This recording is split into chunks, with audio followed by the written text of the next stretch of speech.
although I am wearing like my winter gloves for some reason, I think just because they were sitting out, I would like to start this vlog by pointing out the fact that it is 2 days after Thanksgiving and I am wearing a mesh jacket. It is so warm out today. When I was getting dressed, I was like, let me just check the weather, make sure it's not gonna rain, because I've got like a little photo project I want to do, so I was like, I don't want to do that if it's raining. So I checked the weather and it says 72 degrees and I was like, nah bro, no way it's 72 degrees out. No, but it is for sure 72 degrees today, which is glorious. I am so happy to be warm and out riding. I don't really have any destination for today besides just kind of cruising around exploring, but I am gonna take this opportunity to do the 10,000 mile review on the bike, because yesterday I went to Congaree National Park and during that trip the bike ticked over its 10,000 mark. I'm about 10,200 right now, so I figured I might as well take an opportunity to talk to you guys about that and give you my likes and dislikes and kind of what you should be expecting if you want to get a Kawasaki Versys. Now I feel like after putting 10,000 miles on it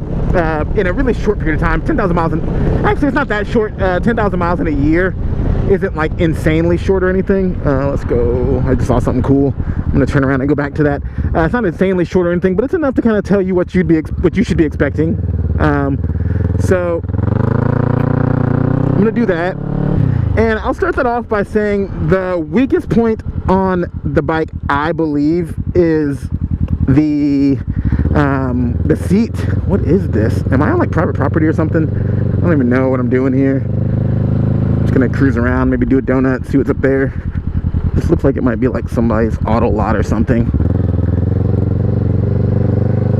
Let's see. Like a chop shop or some shit. Yeah, the weak spot on this bike for sure is the seat. This is for sure a chop shop, dude. Holy shit balls. They are chopping cars back here. Getting out of here before I get the fuck shot. Ugh.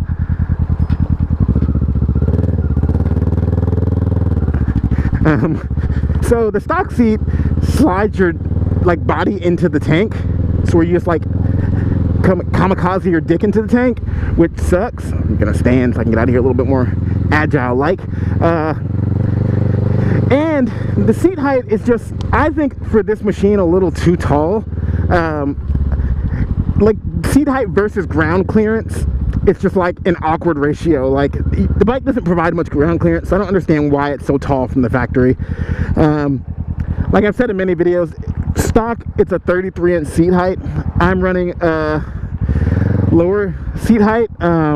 This seat that's on it now drops the seat to 32 inches, which is perfect for me because I have a 32-inch inseam, so I can flat foot, as you see there.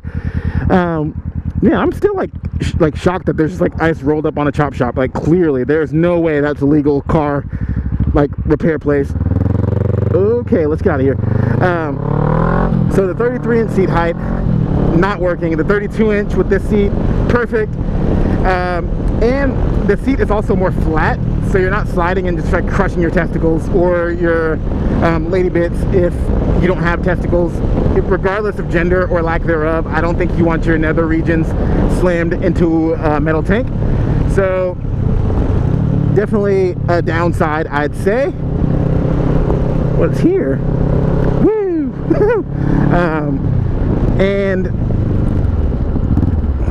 this is interesting. As far as overall fit, another thing that I would say needs changing is the handlebar height. The handlebars are a little low for my liking. I am yet to get like a handlebar riser, but that is on the books. That's gonna happen. Ugh. For sure. Soonish, I'm gonna do that for sure. Whoa, log. Man. But yeah, like for sure mod, raise those bars up, get them a little closer to your body so that you can properly enjoy this thing off-road in the thick of it like this. Oh man, God. Woo. Whoa. Woo. That was cool. So those are like the two things I'd say as far as like fit, like that you want to change. But as far as the things I don't think are necessarily like change worthy, but they're also like cons, I live with it. But the front suspension is really spongy. Like you might see like that dive right there. You see that? Just like a slightest touch of the brake, that thing dives. You might want to stiffen that up a little bit. I'm not a suspension snob by any means, so I don't need to do that. I'm just going to live with it. But I just want you to know that if you're looking to get this bike, that's something to consider. The front is pretty spongy. Sometimes off-road I've bottomed it out pretty aggressively, just like kind of doing the shit I do. So if you're planning to get more aggressive than that, you definitely want to switch that up. Let's check out this church. Okay. Oh damn, it's closed. Sheesh. No, I'm not gonna. Is it open over here? Let's see if we can get in over here. We can. Dun, dun, dun, dun, dun, dun.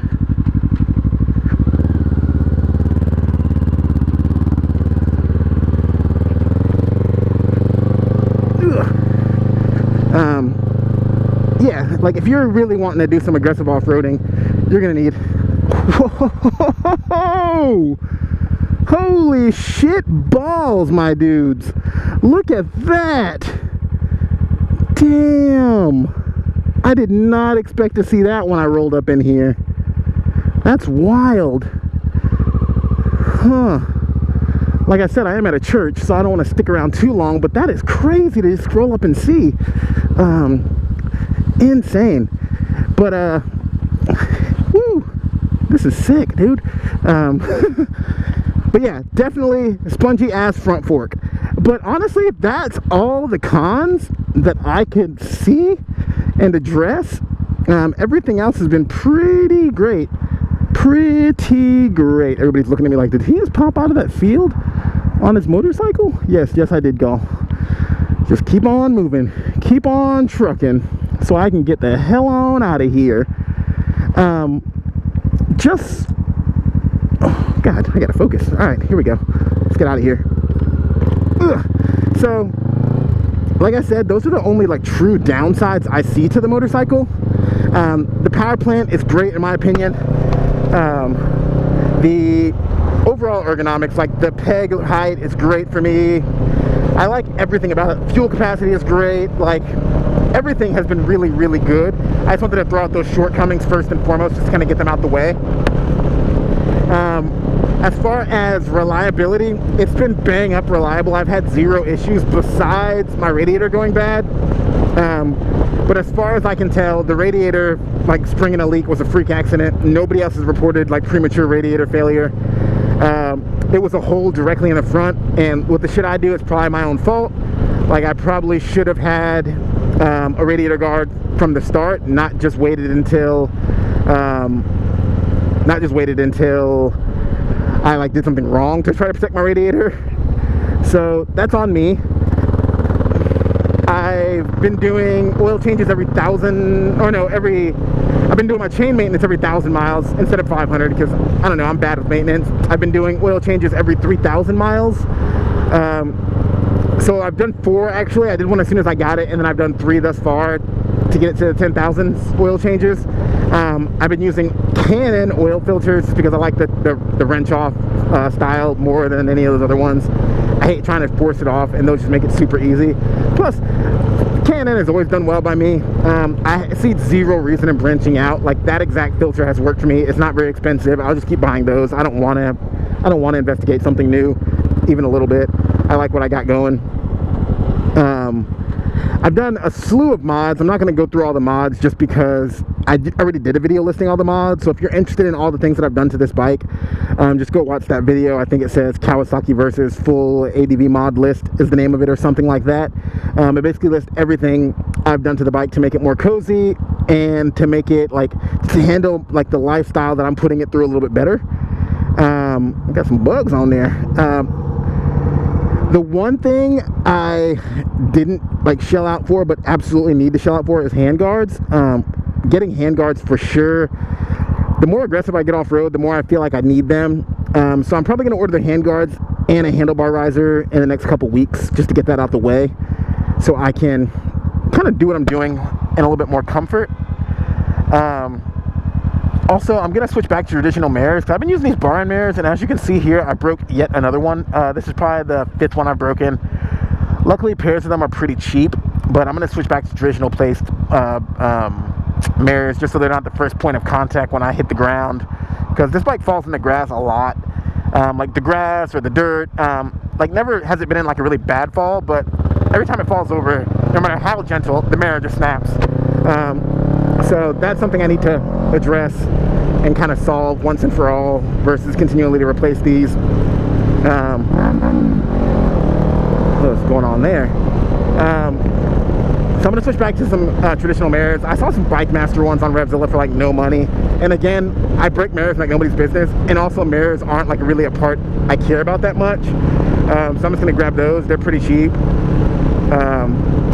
I'll get those along with that next order. So you'll see all those parts go on at once, because all in all, that's probably going to be like 200 bucks worth of stuff. So I'll just go ahead and grab it all.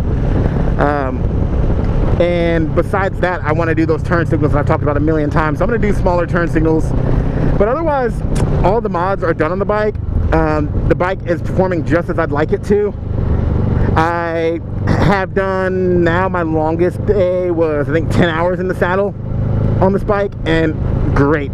Like, besides like my butt starting to get a little sore, everything has been really foolproof and just glorious. Like, I don't really have much to report because nothing has gone wrong. And you see, I torture this bike. I put this bike through hell, and it just keeps on delivering. So it really is an exceptional value for money. Like, even if you were to buy this bike brand new, I would still think it's an exceptional value for money. But me buying it used, I saved about $5,000 over getting a new one. And it's flawless. You can pick these up all day long for not much money. And it's just a really good value. And I would say the same about the Ninja 650. Also, such a cheap bike, but really, it serves its purpose well. Just all in all, pound for pound, dollar for dollar, it's a great bargain. And I wish more people would capitalize on it, because you really do. What is that? Oh, it's closed. I was going to go in there, but there's definitely a big metal gate stopping me from going in there. I have no idea where I am, by the way, but I'm getting my Explorer on. So far, so good. Ooh, should I go down in there? My worry about going down in those areas is not being able to get back out. But that one was, I think, I got to go check that one out.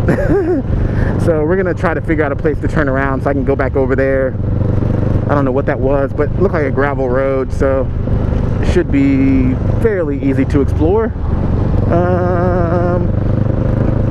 If I can get a place to pull over, God. All right, this is it. This is going to be where I turn around in the hillsides. All right. Ooh, ooh. There's like so much traffic out here, dude. Which is like good and bad. I like when there's no traffic just because I'm moving quicker and just kind of more desolate and alone, but having lots of traffic also means that like if I have to book it, there's more standing between me and me and the person that's like pursuing me. Like if I have to run from a car and there's lots of traffic, I'm for sure getting away. A lot easier than if I'm like trying to run from a car on a wide open road where they're going to meet this bike's top speed pretty quickly. Because that's one thing about the Versys 650. It is not the fastest machine. What is this? Keep out. Hunting, fishing, trapping, or trespassing, any purpose is strictly forbidden and prosecuted. Okay. They've guarded it pretty well. I'm actually stuck now, which is also cool. Ugh. Let's try to get out of here. Might have to trespass. Oh, I can't turn around. Dang. Well, I wanted to go in there, but not looking like it's a good idea now. So we'll keep it moving. Actually, I'll take an opportunity to kind of just show you the bike really quick. I never do that. Like, so many people have been like, I wish you would show the bike more. And I never do. It's always fucking filthy and gross looking. So it's not like the best situation for it. But here it is in all of its glory. I guess I'll go kind of like a quick overview of some of my favorite mods on it. My favorite mod for sure is the Two Brothers exhaust, SW Motec skid plate, and these Pirelli MT60 tires really set it all off. Super happy with those mods. They made all the difference in this. Seat I told you about was by Sargent. I can never remember the name of that company. But this is it, man. 10,000 miles on it. Let's see the actual mileage right now. It's 10,177 miles on this machine. And again, flawless. Super duper flawless. I've had no issues. Besides like the one issue I'm listing, and I don't really fault the bike for that because I think it was just me. I think it was me thinking a radiator is invincible and taking it through a bunch of woods and shit. Plus the fact that the radiator was 10 years old roughly when I got it. And yeah, I don't consider that a failure. Everything has been great. So that's generally it. That's my review of the bike. I'm going to keep it short. I'm going to end it with me just looking at it right here and then get back to adventuring. But 10,000 miles without a hitch, man. Get yourself this bike. If you have the opportunity to, you will not regret it. I keep thinking of trying to get a new bike to add to the stable, but it's really hard to pick something that wouldn't just get overshadowed by this. Something that I wouldn't just leave in the garage and keep taking this. And I say leave in the garage, even though I don't have a garage, but you know, leave parked while I ride this bike, because this one is just so good. But yeah, that's it. Like I said, 10,000 amazing miles. Here's to the next 10,000. Here's to the next 90,000, because honestly, my goal here is to try to put 100,000 miles on this bike. So we'll see if I can do it. But anyway, that's it for this one. Hope y'all are getting some unseasonably warm weather and you can ride too. Peace.